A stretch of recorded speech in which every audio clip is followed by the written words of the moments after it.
এই কথাটা বলছে রোজাদারকে। এই কথাটা কাকে বলছে? রোজাদারকে। রোজা কয়টা পালন করছিলাম আমরা? 30টা না?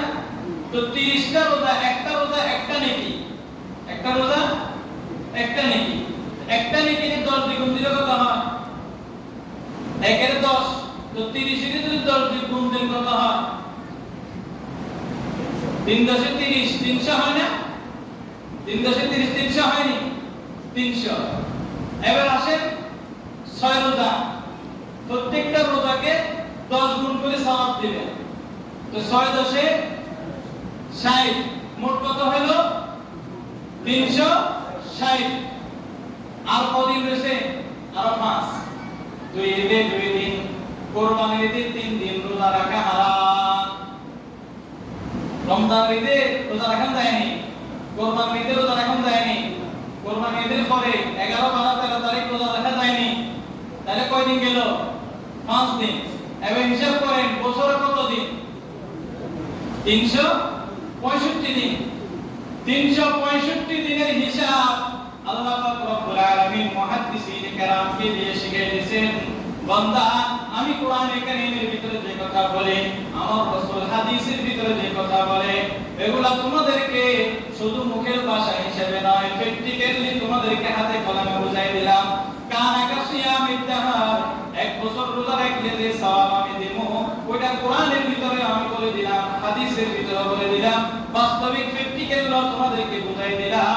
1 বছর রোজা রাখলে যে সওয়াব, ওই সওয়াব তোমার আমলনামায় লিপি করতে হবে।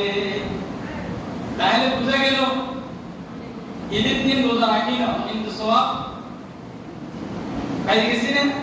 কুরবানির ঈদের 3 দিন রোজা রাখি না কিন্তু সওয়াব 10 গুণ করে পাই গেছি না? তো রোজা না রাখিও 5 দিন, রোজা রাখা হারাম, কিন্তু আল্লাহ আমলনামার ভিতরে সওয়াব লিপিবদ্ধ করে 365 দিন 1 বছরের আমলনামার ভিতরে সওয়াব লিখে দিয়েছে।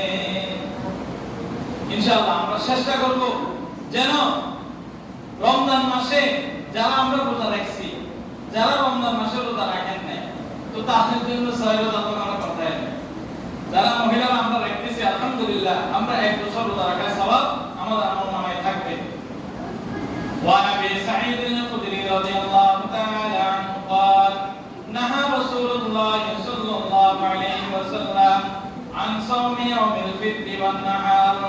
হযরত আবু সাঈদ খুদরি রাদিয়াল্লাহু তাআলা আনহু থেকে বর্ণিত, তিনি বলেন রাসূলুল্লাহ সাল্লাল্লাহু আলাইহি ওয়াসাল্লাম ইরশাদ করেন, ঈদুল ফিতরের দিন এবং কুরবানির দিন রোজা রাখতে তোমাদেরকে নিষেধ করা হয়েছে। কি? নাহা রাসূলুল্লাহ, রাসূলুল্লাহ নিষেধ করেছেন আন সাওমি ইয়াউমিল ফিতর, ঈদুল ফিতরের দিন রোজা রাখতে নিষেধ করেছেন, ওয়ান নাহারি, কুরবানির দিন। তাহলে হাদিসের ভিতরে আমি পেয়ে গেলাম কি? আমি যে বললাম ঈদের সময় রোজা রাখা হারাম, এটা কি হাদিস? মুত্তাফাকুন, মানে বুখারী এবং মুসলিম শরীফের ভিতরে হাদিসটা আনছে, বলছে ঈদের দিন রোজা রাখা হারাম, তোমরা রোজা রাখিও না, নিষেধ করছে। তো নিষেধ করলেও সওয়াবের বেলা কিন্তু নিষেধ নাই।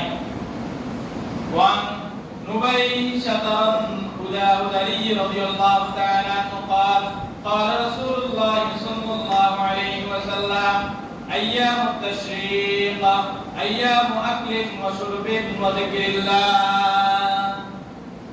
এখানে হলো নুবাইশা হুদারি রাদিয়াল্লাহু তাআলা আনহু থেকে বর্ণিত, তিনি বলেন রাসূলুল্লাহ সাল্লাল্লাহু আলাইহি ওয়াসাল্লাম ইরশাদ করেন, আইয়ামে তাশরিক হলো পানাহার, আল্লাহকে স্মরণ করার দিন।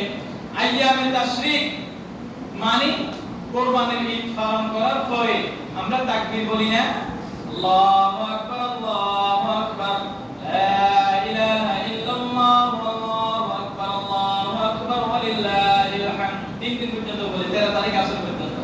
এই 3 দিনকে বলা হয় আইয়ামে তাশরিক। এই দিনগুলো তোমাদের জন্য খানার দিন, পানাহারের দিন, রোজা রাখতে নিষেধ করছে। তাহলে আমি যে বললাম 5 দিন রোজা রাখা হারাম, হাদিসের ভিতরে আমরা পেয়ে গেলাম। তাহলে বোঝা গেল নিশ্চয়ই আমরা 6 রোজা যদি রাখি, ওই 1 বছর আমলনামার ভিতরে সওয়াবের ব্যাপারে কোনো গন্ডগোল নাই, কোনো রকমের কি নাই, সন্দেহ নাই।